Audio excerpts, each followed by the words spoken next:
And then this is where, I suppose this is where my life started to unravel a little bit, because I started to see real success. So we started to build out this thing, and that's where it really started to unravel for me, because that's when I started really drinking heavily to deal with, I didn't know how to Mm. cope with this so-called stress and success.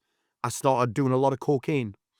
I started getting into arguments with people, because the more success I got from that, I then started to get criticism from other coaches, not just people in South Shields, people all over the country I started to get criticism from. People started criticizing my mom. There was just a lot of hate coming my way, and I didn't know how to deal with it.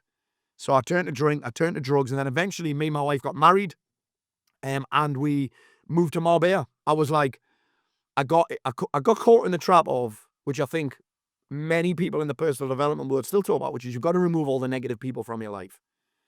And I ended up removing everybody that complained from my life. And it wasn't until years later where I realized, well, actually, I'm complaining about people complaining, and then blaming them for the way that I feel. I've since realized we all like to have a moan and a complain, because it makes us feel better. But back then, I moved to Marbella where, and it, one day, because the drinking got worse, the drugs got worse, because I'd built this business now, the South Shields thing was still running, but without me.